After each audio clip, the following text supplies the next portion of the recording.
हरि करना।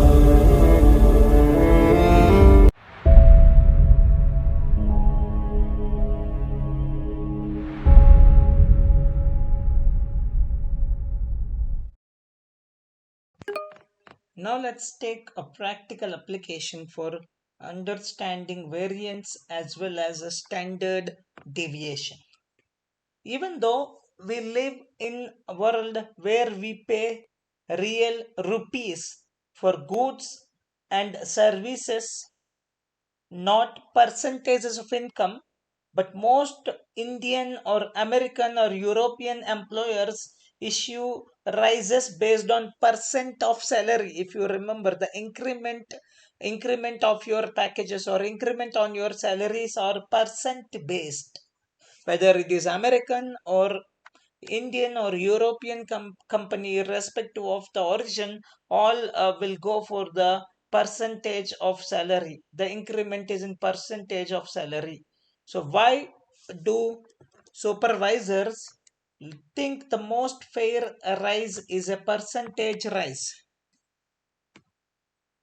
The answer for that is because higher paid persons win the most money, because obviously the one who gets highest package will be getting highest increment. And the easiest thing to do is rise everyone's salary by same fixed percent. So for example, let's take if company X budget went up by 5 percentage, so salaries can go up by 5 percentage.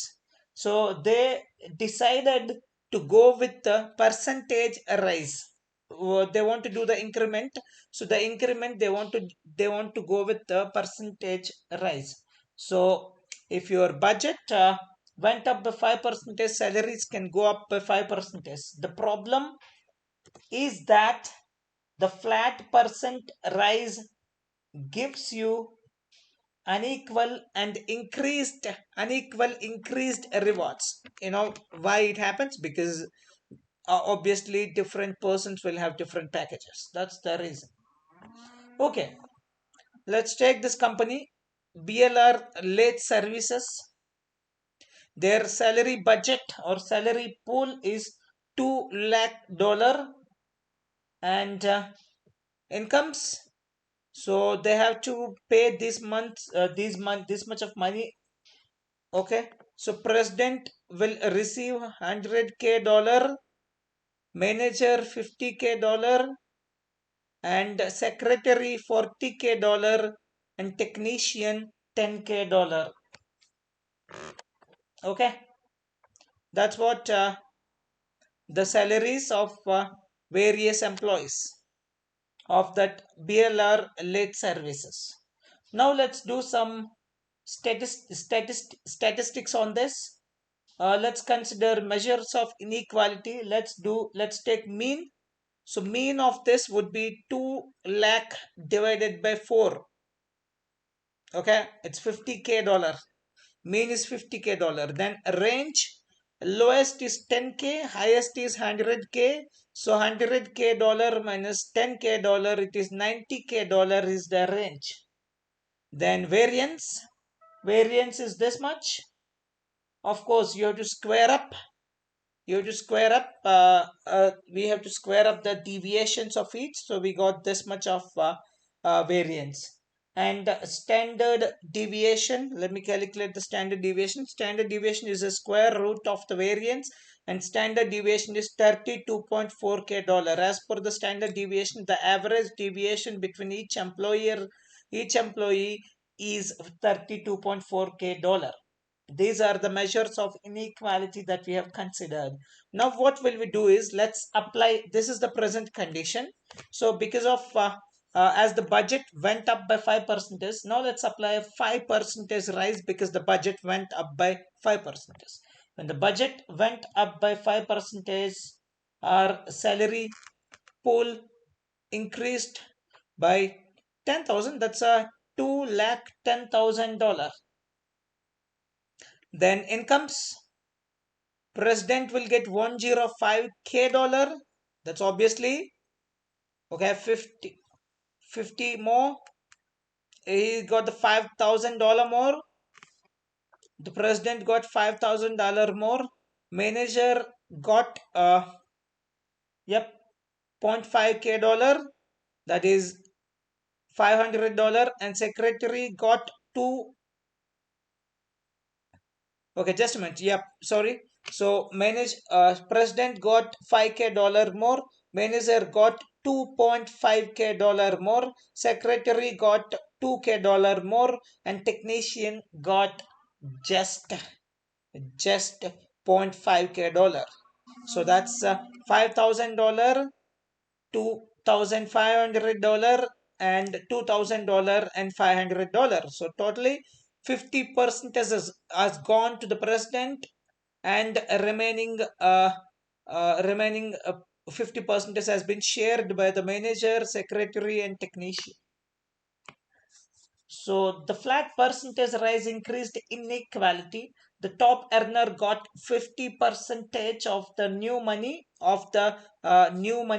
and the bottom earner got just 5% of the new money. So measures of inequality went up by 5%. Now let's see the measures of inequality. So mean has gone up by 5%, 52.5k dollar, and range has again gone up by 5%, 94.5k dollar, and then variance has gone up, and then standard deviation has before it was 32.4k dollar, now the 34k dollar went up by 5%.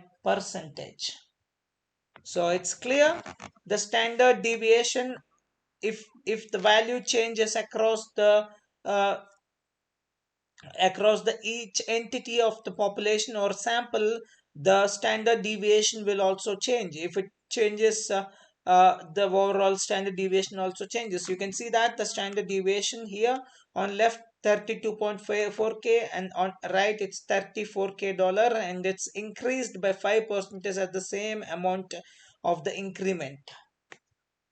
Okay, so now the flat percent rise increased inequality. As we have discussed, the top earner got 50% of the new money, the bottom earner got 5% of the new money. Inequality increased by 5%. That's what I'm saying. The standard deviations are inequality. So the inequality also increased by 5%, since we pay for goods and services in real dollars, so not in percentages. There are substantially more new things the top earners can purchase compared with the bottom earner for the rest of their employment years. Let's take this example. Our company, that BLR late services, is giving the earners $5,000, $2,500, $2,000, and $500. That's what they are given increment, more respectively, each and every year forever. Let's take it as forever. So what does this mean in terms of compounding rises? So BLR late services is essentially saying each year we will buy you a new TV in addition to everything else you buy. So here is what you will get it. So the technician get it a TV which costs around $475, and secretary $2,000, manager $2,500, president $5,000. So this says the gap between the rich and poor expands. So that is the reason. This is why some progressive organizations give a percentage rise with a flat increase for lowest wage earners. For example, 5% or $1,000, whichever is great. So this is how the variance and standard deviation affect our lives, and this is the best practical application that we can use it for understanding the standard deviation of the income between various people. As the standard deviation increases, the gap between the rich and the poor also expands. The goods that they can the goods that they can possess or buy, or they can uh, procure is also varies because of the standard deviation in the income.